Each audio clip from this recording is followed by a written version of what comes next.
ಗೊತ್ತಾಗಬೇಕು. ಜೊತೆಯಲ್ಲಿ ಇವತ್ತು ಬಿತ್ತನೆ ಯಾರು ಹಾಕಿದ್ದಾರೆ, ಬೀಜಗಳು ತಗೊಂಬಂದು ಬಿತ್ತನೆ ಮಾಡಿರ್ತಕ್ಕಂಥವ್ರು, ಗೊಬ್ಬರ ತಗೊಂಬಂದಿರ್ತಕ್ಕಂಥವ್ರು ಎಲ್ಲ ರೈತರು ಸಾಲ ತಗೊಂಬಂದಿದ್ದಾರೆ. ಹಾಗಾಗಿ ಆ ಸಾಲದ ಹೊರೆ ಏನಿದೆ, ಜೊತೆಯಲ್ಲಿ ಬಡ್ಡಿ ಮನ್ನಾ ಮಾಡ್ತಕ್ಕಂಥದ್ದು, ಸಾಲ ಮನ್ನಾ ಮಾಡ್ತಕ್ಕಂಥದ್ದು ಮೊದಲು ಸರ್ಕಾರ ಇದು ಮುಂದಾಗಬೇಕು. ನೀವು ರೈತರ ಜಮೀನುಗಳಿಗೆ ಭೇಟಿ ಕೊಟ್ರಿ, ಅವರ ಅಲನ್ನು ಕೂಡ ಆಲಿಸಿದ್ರಿ, ನೋಡ್ತಾ ಇದ್ರಿ, ಬಿತ್ತನೆಯಾಗಿದೆ, ಒಂದು ಚಿಗುರು ಸಹ ಇಲ್ಲ ಕೆಲವೊಂದಿಷ್ಟು ಕಡೆ, ಕೆಲವರು ಚಿಗುರು ಬಂದು ಒಣಗಿ ಹೋಗ್ತಾ ಇದೆ. ಆ ರೀತಿಯ ಪರಿಸ್ಥಿತಿ ಏನು ಹೇಳ್ಕೊಡ್ತಾ ಇರ್ತಾರೆ ಯಾವ ರೀತಿ? ಇಲ್ಲಿ ನಮಗೂ ನಿಮಗೂ ಗೊತ್ತಿದ್ದಂಗೆ ನೋಡೋಣ, ವಿಜಯಪುರ ಜಿಲ್ಲೆ, ಬಾಗಲಕೋಟೆ ಜಿಲ್ಲೆ ಇರ್ಬೋದು, ಕಿತ್ತೂರು ಕರ್ನಾಟಕದಲ್ಲಿ ಸರಿಸುಮಾರು 75% ನಾವು ಮುಂಗಾರನ್ನ ನೆಚ್ಕೊಂಡು ಈ ಭಾಗದಲ್ಲಿ ರೈತರು ಕೃಷಿಯನ್ನು ಮಾಡ್ತಾ ಇರ್ತಕ್ಕಂಥದ್ದು.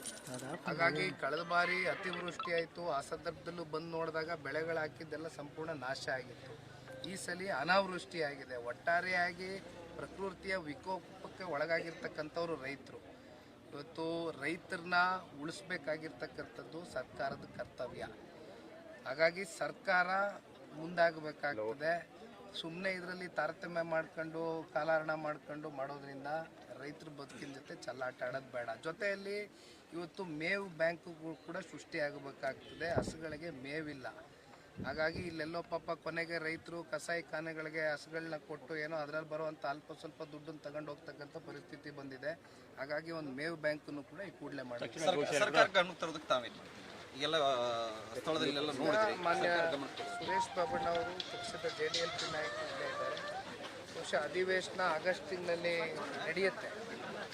ಹಾಗಾಗಿ ಆ ಸಂದರ್ಭದಲ್ಲಿ ಜನತಾದಳ ಪಕ್ಷ ಒಂದು ಪ್ರಾದೇಶಿಕ ಪಕ್ಷ ಆಗಿ ರೈತರ ಪರವಾಗಿ ಕಮಿಟ್ಮೆಂಟ್ ಇರ್ತಕ್ಕಂಥ ಮಾನ್ಯ ಸುರೇಶ್ ಬಾಬಣ್ಣ ಅವರು ಇರ್ಬೋದು, ಕೃಷ್ಣಾರೆಡ್ಡಿ ಅವರು ನಾವೆಲ್ಲ ಒಂದು ತಂಡ ಬಂದಿದ್ವಿ.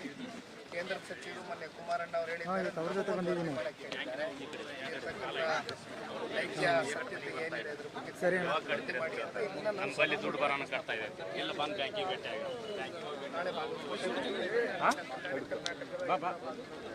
ಜಾಸ್ತಿ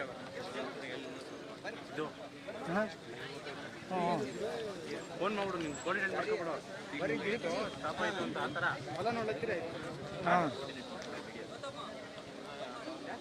ಬಿಜೆಪಿ ಮುಂಚೆಗೆ ನೀವು ಮಾಡಿದ್ದೀವಿ.